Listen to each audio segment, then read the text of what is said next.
Welcome to Medicine Matters, the Springer Medicine podcast. As doctors, the focus of our care is often dominated by making our patients better. In specialties like oncology, early conversations are frequently centered around treatments, around prognosis, and the question of cure.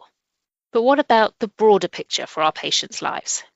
I'm thinking in particular about those for whom a cancer diagnosis comes early in life. For women diagnosed with breast cancer, one of the most sensitive and personal topics that can arise is fertility. And even more specifically, within that today, we're going to be talking about the possibility of breastfeeding, either during or after breast cancer treatment.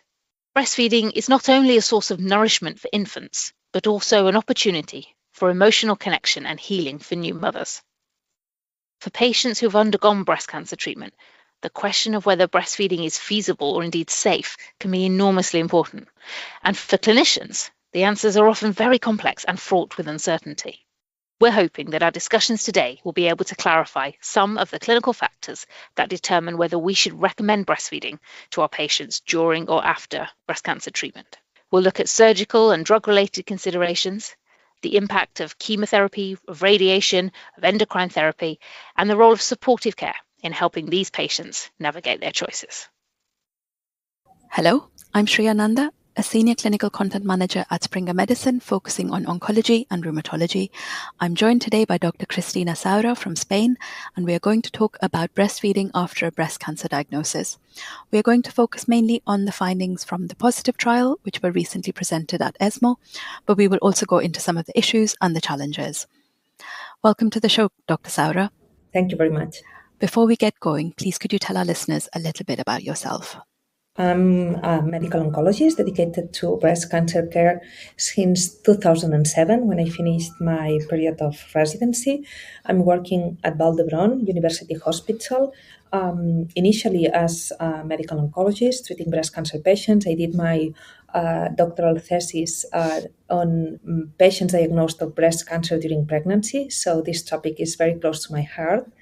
So we're going to be talking about some reassuring findings, but first of all, I would like to ask you, why was this research needed in the first place? What are the concerns around breastfeeding in women who have had breast cancer that this analysis was aiming to address?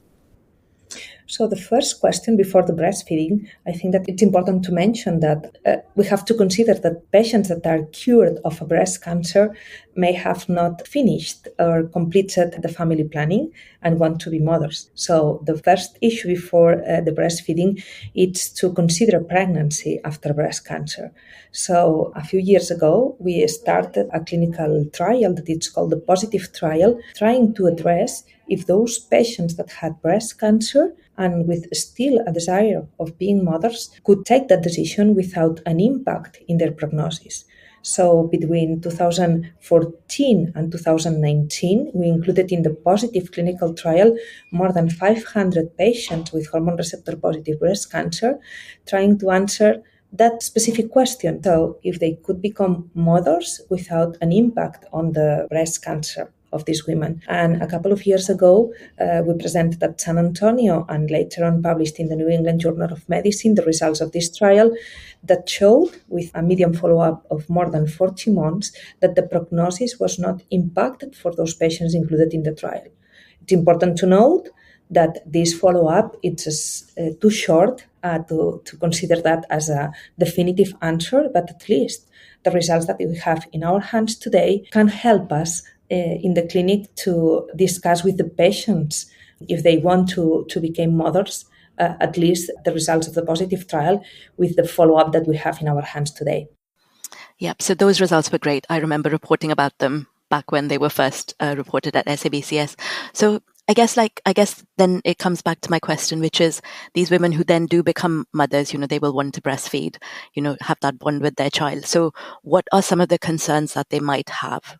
So you are right. After having the first goal of becoming pregnant, the next issue that some of these women consider is the possibility of the breastfeeding. So within those patients included in the positive clinical trial, we then consider to analyze the results of the breastfeeding. Okay, and it was very nice to see this year at ESMO the results that we were able to collect from the trial, and the results are very reassuring. I would say more than 60% of the patients included in the trial, specifically 63% of the women that became mothers, could breastfeed. Most of them after a conservative surgery, and we were able to identify those factors that were more likely to be associated with a breastfeeding. That are those women that had a conserving surgery, those patients with more than 35 years, the nulliparity before that pregnancy, and also women that were included in the trial from the Asia Pacific and Middle East. So we were able to identify some of the factors that were more likely to achieve a breastfeeding. And we were also to identify the characteristics of that breastfeeding. We can define that the median duration of the breastfeeding, it was 4.4 months, and more than 35% of the patients achieved a breastfeeding of more than 6 months. That it's what it's recommended by the World Health Organization. So I think that the results are reassuring because the women that wanted to breastfeed, most of them achieved that goal. And on the top of that, we were able also to see if that may impact on the prognosis of these women. And again, we can say that those women that decided to breastfeed, this has not an impact on the prognosis of the breast cancer. So I think that we are creating evidence to better inform the patients in the clinic, not only about the possibility of becoming a mother, but also of the possibility of breastfeeding. It's wonderful that breastfeeding is now an option for mothers in this situation who are keen to do so. But in your experience, in patients who are less keen or are undecided about breastfeeding, what do you think are their main concerns? What causes them to feel reluctant or anxious about breastfeeding? The main issue here, it's not the breastfeeding, it's the pregnancy. During pregnancy, there is an increase of the levels of estrogens, and this may impact the prognosis specifically for those patients with hormone receptor positive disease. And if you decide to breastfeed, you delay a little bit more the restart of the treatment. So I would say that the main issue here is the delay that breastfeeding may cause on restarting the treatment of the patient. Just moving on to what are some of the challenges that might be associated with breastfeeding in this population? So are women who've previously had breast cancer, is there maybe more pain, more discomfort? What about like milk production? What are some of the challenges that they might face? I would say that regarding the pain or these type of things, they do not refer any of these specific symptoms. Regarding the breast milk production, we analyzed that in the positive trial, and most of the patients were able to breastfeed from the breast that was not affected, okay? Because sometimes even for those patients that had conservative surgery, mainly the issue of having radiotherapy after that conservative surgery prevent to that breast to produce milk. So in the trial, we know that 66% of those patients that were able to breastfeed, most of them did from the breast that was not affected. Okay, so the previous radiotherapy after the breast conserving surgery, that it's something mandated, it's the main issue to prevent the milk production on that breast. You say, most of them did feed from the contralateral breast, but there were a few women in the trial who, they used the affected breast.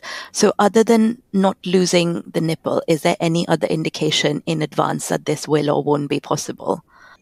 No. So the main contraindication is the absence of the breast itself or the nipple, but for the rest, it's an issue of offering the baby the breast, and some of the patients could achieve the milk production on that affected breast. And that happened in around 30% of the patients included in the trial. So the babies breastfeed from both breasts. But this is something that sometimes even trying to do that, it's not possible. And then are there any specific contraindication to breastfeeding after treatment? So are there timeframes when you would recommend that women don't try breastfeeding, say after surgery or chemo or radiotherapy? So sometimes patients are diagnosed of breast cancer during pregnancy, And in that specific situation, we do not recommend to breastfeed, as this is not a priority, because the priority here is to treat the women. We can give chemotherapy during the pregnancy after the second trimester, but we know that in the milk, the patient has to continue with chemotherapy. The chemotherapy could be there, and we really not recommend to breastfeed after the delivery. Okay, so the issue of needing chemotherapy after the delivery, it's a clear contraindication for the breastfeeding, as we now have other options for the baby. Regarding endocrine therapy, it's again another contraindication, because we do not know exactly if the endocrine therapy could be also in the milk, so we prefer to avoid breastfeeding on that situation. So mainly the breastfeeding, it's possible if the patient has finished with the treatment of the breast cancer. And as I mentioned regarding the radiotherapy, it's not a contraindication. See, if the patient had radiotherapy a few years ago, and after offering the baby, the breast affected is able to produce milk, this is not a contraindication. But receiving chemotherapy or endocrine therapy, it is a contraindication. And then in the case of, I guess, the long-term hormone therapy, it's what the positive trial showed is you can stop that therapy for a couple of years. And then during that time, you can breastfeed as normal, I imagine. Yeah, definitely. So as I mentioned, it's a contraindication to receive breastfeeding during the endocrine therapy. And in the positive trial, the strategy was to stop the endocrine therapy to attempt a pregnancy. And then in the trial, it was allowed a window of up to 2 years, including the pregnancy, the delivery, and the breastfeeding desired by the patient. So it's contraindicated, but we can approve this window for the pregnancy and also for the breastfeeding. So in terms of the support that women might need, what do you recommend? Like, are there charities, groups, the doctors? What do the doctors need to know to be able to support their patients through this journey? So from the positive trial, we've been working a lot disseminating the results of the trial, because not everyone has the same sensibility of this topic or the importance of becoming a mother after having breast cancer. So this is something that we've been working for many, many years. So the trial started the recruitment in 2014, so 10 years ago. And from then, we started to explain to people that if for a patient it's important to become a mother, it's worth to try. And for that reason, we designed the trial and we included those patients in the trial. And now we do have the results in our hands. And even recognizing that the follow-up is short for specifically patients with hormone receptor positive disease, the short-term results does not show an impact on the prognosis of breast cancer of those women. So if it's important for the patient to become a mother, or at least trying, we think that we can now provide enough evidence, at least to try. And the patients can understand the limitation of the data that we have in our hands. And if we are able to explain that very well, they can take their own decisions. Okay? But we are still receiving patients that it has been not well informed about that possibility from their physicians, because still there are doctors that considers that it's enough to be cured of a breast cancer, and does not understand enough the importance of becoming a mother and to consider the family planning as a whole or as a survivor, because for some patients it's equally important to be cured and being a mother. So we've been working for a while on this issue. I think, I think just spreading the word, and, cured for what? You want to be able to, have a near normal life, don't you? Otherwise, what's the point of going through all those treatments and being cured if you can't then go ahead and, do the things that you want to be able to do? So, that's really wonderful that you are spreading the word.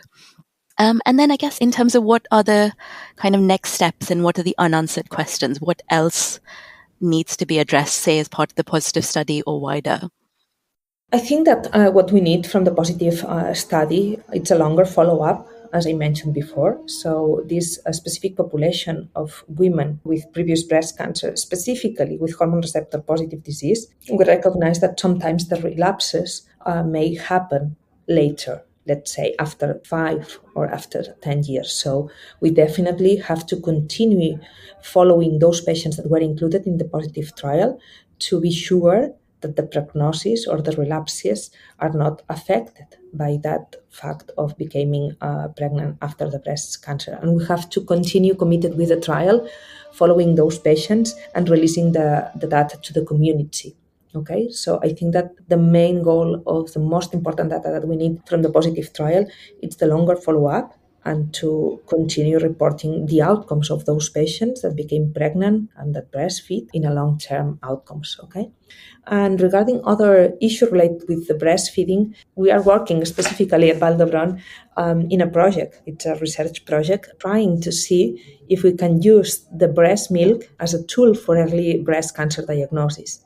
We published last year in Cancer Discovery that in the breast milk of patients already diagnosed of breast cancer during pregnancy or during the breastfeeding, we are able to detect in the breast milk the same mutations that are present on the tumor. So now, built on that information, we are applying to different grants and to different projects to see if we can use that information to have a tool for early breast cancer diagnosis, just using a breast milk sample to rule out a breast cancer, because we know that in Western countries, we are delaying the age of pregnancy and there is a peak of breast cancer after the delivery, if that pregnancy happens after the 40s. So we think that it's worth to try to see if we can use this new source for liquid biopsy, let's say the breast milk, just to rule out a breast cancer. The same that we are doing with the babies and the prick test to rule out metabulopathies.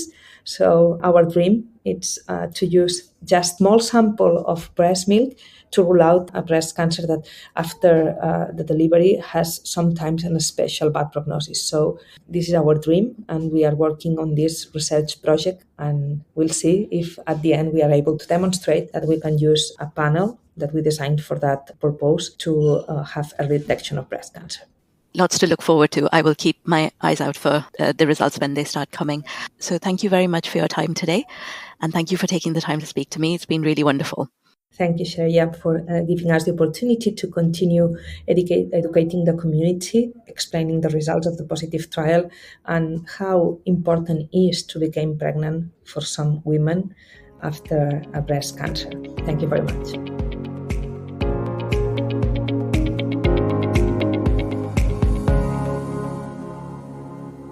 This podcast is intended for healthcare professionals for their ongoing medical education and entertainment.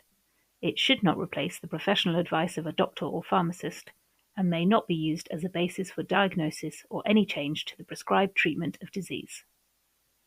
The views expressed by our moderators and guests are their opinions and do not represent the position of any third parties. The information given in the podcast is subject to change as the scientific field and clinical advances progress.